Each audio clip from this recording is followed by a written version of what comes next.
Let's kick it off. With the federal election in the wind, the polls are looking rather grim for the government. And it's probably time that we got to know the bloke who could be the next Prime Minister.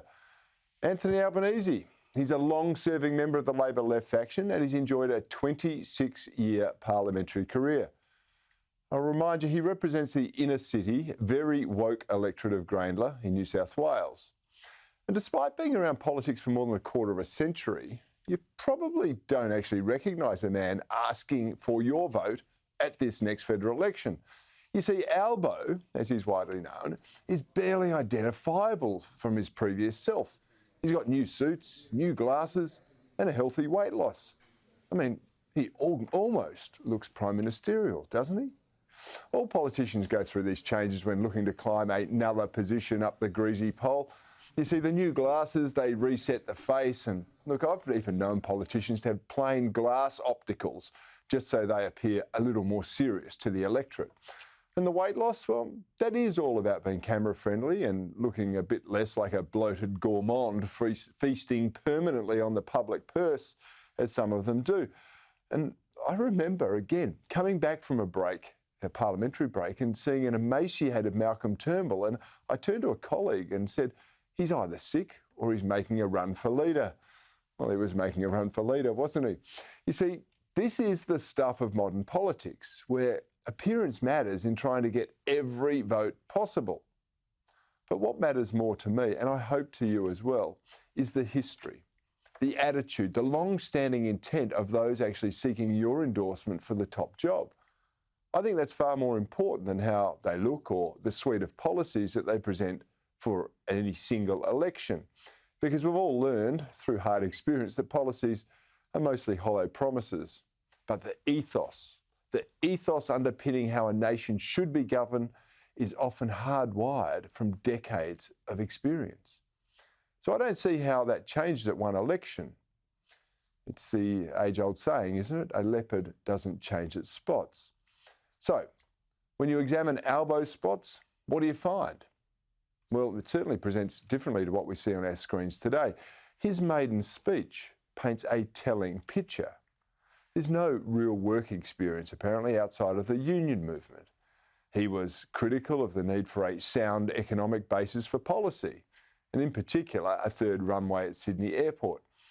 And despite saying he recently wanted to govern like Hawke and Howard, he was actually critical of them both, back then labelling Howard's government as committed to, and I quote, outdated right-wing economic rationalism.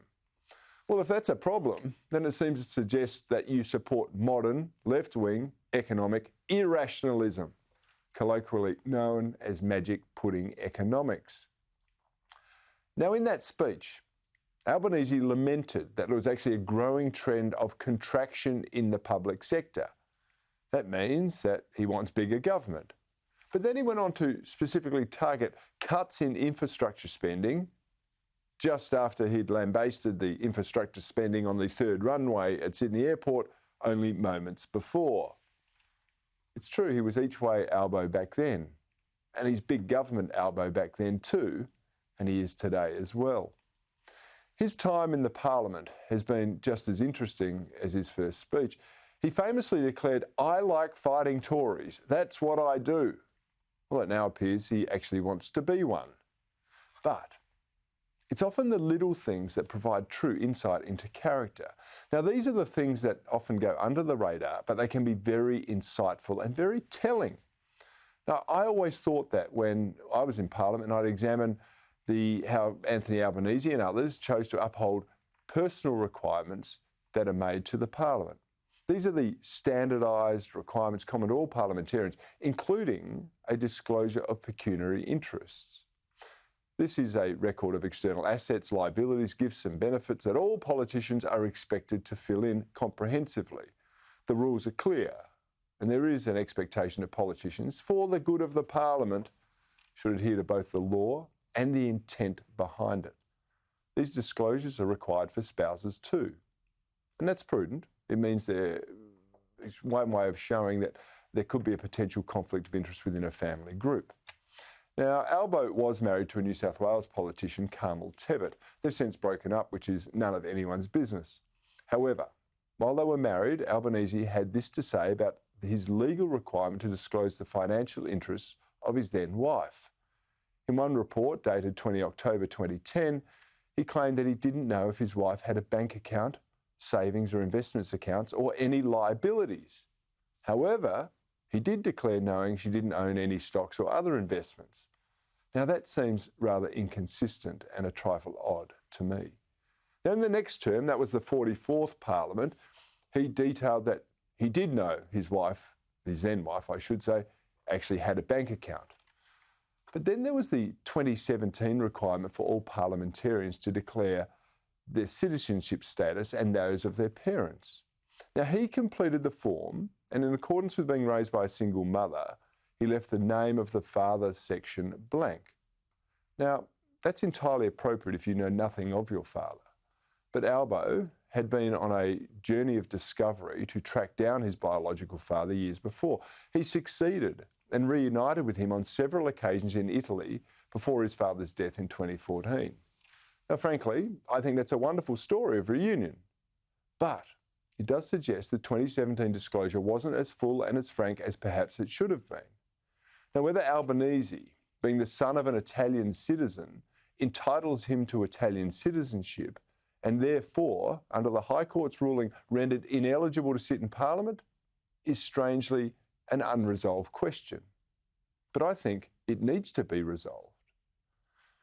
In any event, these are just a couple of examples that I think indicate a lack of respect for the requirements of the Parliament from a man who wants to be the Prime Minister. And what about his policy positions? Well, over the years, they've been consistently hard left, true to his fighting Tories form. I mean, in 1987, I know we're going back a while, he criticised the Hawke government for having lost touch with people, and Keating government as being more comfortable with millionaires and business executives than working class people. And as a backbencher, he said of John Howard, and I quote, "In the pantheon of chinless blue bloods and suburban accountants that makes up the Australian Liberal Party, this bloke is truly one out of the box." Now remember, these are the people he now wants us to believe he aspires to emulate. Well, of course, it is possible that Albo's road to Damascus conversion is genuine. I mean, even the conviction politicians of decades of hard left advocacy might suddenly realise that he's been wrong all along. But we haven't seen an apology or an explanation from Albanese as to how he's come to this newfound enlightenment, or we haven't seen a repudiation of his previous views. Instead, we're left with a new look leader dispensing words that seem more designed to mask the sentiment that's been at the core of his character for decades.